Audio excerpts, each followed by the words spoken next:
Companies are realizing they may have jumped the gun in reducing their development staff.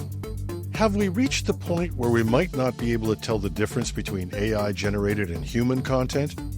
That smart TV is being described as a Trojan horse in your living room, and Microsoft realizes not everyone wants to buy a subscription for their office software.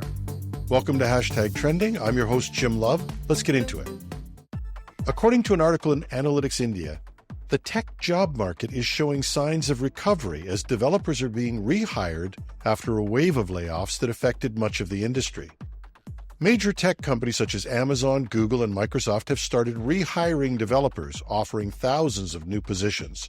For example, Amazon recently announced it was adding 5,000 tech roles, while Google opened up new software development positions focused on cloud infrastructure. Opportunities outside the big tech sector are also rebounding. Smaller firms and startups had already absorbed many of the developers that had been let go in larger companies. In fact, according to one source, 9 out of 10 developers let go by big firms were able to find employment. But small firms are increasing their hiring efforts. Recruiters are once again reaching out to developers for interviews, signaling a positive shift in the job landscape. This recovery follows a period of uncertainty where fears of AI replacing developer roles led to reduced hiring and widespread layoffs. However, some feel that companies use the potential of AI as an excuse to just cut bodies and costs, reducing their developer workforce with the promise of automation filling the gap.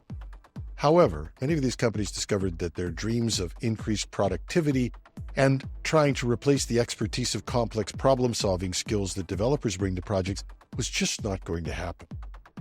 And some companies feel they might have acted too hastily in reducing their developer workforce, only to find that relying heavily on AI solutions created inefficiencies and some quality issues. For example, some organizations that adopted AI to replace developer functions faced challenges in managing the nuances of software projects that require human creativity and judgment.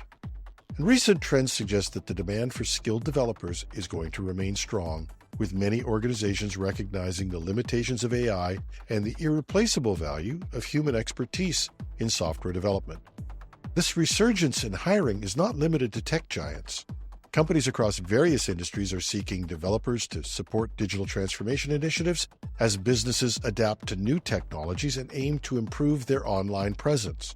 For instance, healthcare companies are investing in software developers to enhance patient care systems, and financial firms are hiring developers to build secure digital banking services. The current market signals a renewed confidence in the tech workforce, providing hope for developers looking to reestablish their careers after the challenges of recent years. This doesn't mean that AI is not going to change development the way we know it, or make it more effective or more productive, but it is a more realistic approach to adopting this new technology.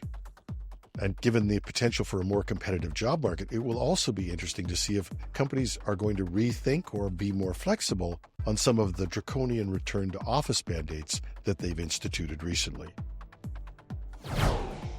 Humans are struggling to reliably detect AI-generated text, images, and video, and the challenges are growing as AI models become more sophisticated. Jason Davis, a research professor at Syracuse University, noted that we have already passed the point where humans can consistently distinguish between AI-generated and human-created content. As synthetic media improves, detection will become even harder, exposing governments and businesses to new kinds of cyber attacks and misinformation. Even when detection tools exist, they often work reactively, identifying AI content after damage is done.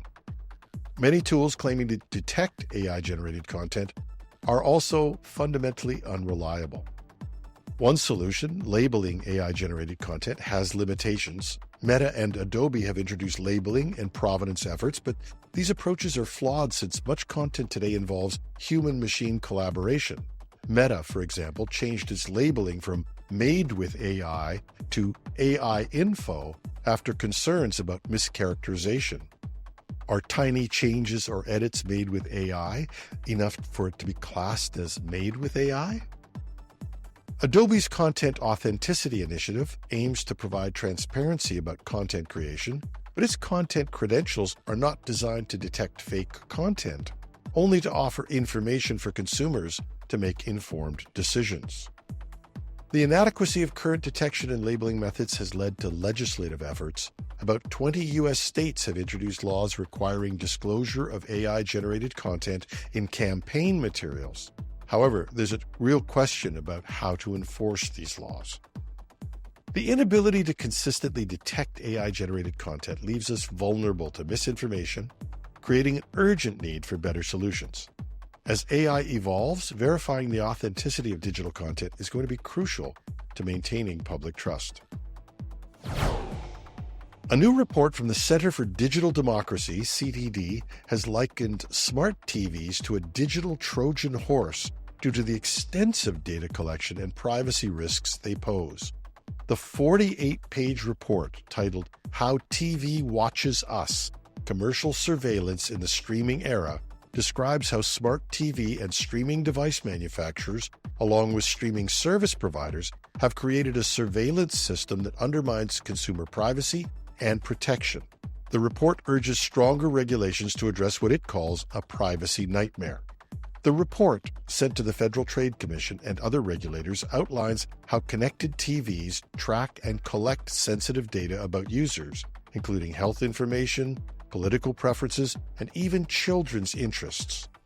Jeffrey Chester, CDD Executive Director and co-author of the report, emphasized that the current practices not only jeopardize consumer privacy, but also increase the risk to families as data is collected and used without adequate transparency or consent.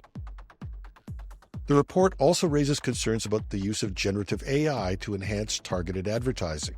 Companies like Amazon Web Services and NBC Universal are working on ways to use AI to insert dynamic product placements and tailor ads in real time, depending on who's watching. This technology, while innovative, poses additional privacy risks. The CDD is calling for the FTC, FCC, and California regulators to investigate the practices of the connected TV industry on the grounds of consumer protection, privacy, and even antitrust concerns. The organization stresses that connected TV has grown as an unregulated medium, allowing widespread data collection and manipulation, and that stronger regulations are needed to protect consumers. And are you one of those people or offices that resents paying a subscription for word processing, a spreadsheet, and the odd PowerPoint presentation? If so, Microsoft might have recognized you exist. They have unveiled Office 2024, a new version aimed at consumers and small businesses that want to avoid subscription fees associated with Microsoft 365. The long-term service channel version of Office 2024 is targeted at commercial users, while the new Office 2024 release is designed for consumers and small businesses with fewer than 5 users who prefer a standalone version of the productivity suite. There are 2 editions available: Office 2024 Home, which includes Word, Excel, PowerPoint, and OneNote, and Office 2024 Home and Business, which adds Outlook and the right to use applications for commercial purposes. The Home and Business edition is priced at $249.99 in the US, and that's a $100 premium over the $149.99 Home edition. We don't yet have Canadian prices. Unlike Office LTC 2024, which can operate entirely offline, Office 2024 requires a Microsoft account and an internet connection for activation and updates. This online requirement reflects Microsoft's continued push towards cloud integration, even for users opting out of their subscription services.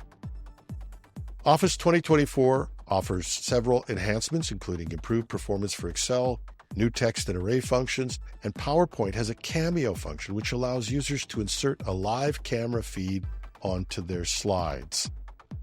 As one editor said, "Don't do that. It's creepy." Word also features better session recovery to address unexpected crashes, and while some features from Microsoft 365 are not included, Office 2024 provides a snapshot of where Microsoft 365 features stood as of the release of Office 2021, but without continuous updates. The support lifecycle for both Office 2024 and Office LTC 2024 ends on October 9th, 2029, giving users several years of stability without the need for ongoing subscription payments. Or you can do what I do. I've been using OnlyOffice. It's an open source product. Looks pretty much like Excel, Word, PowerPoint, functions about the same, and costs me nothing. And I get regular updates. Nothing against Microsoft. They have fine products, but for a small business, we live by the motto, can you save more money than free? And that's our show for today. Thanks to those of you who wrote to say you checked out the CDW podcast. If you did, still time to let me know. Reach me at editorial@technewsday.ca. I'm your host, Jim Love. Have a terrific Tuesday.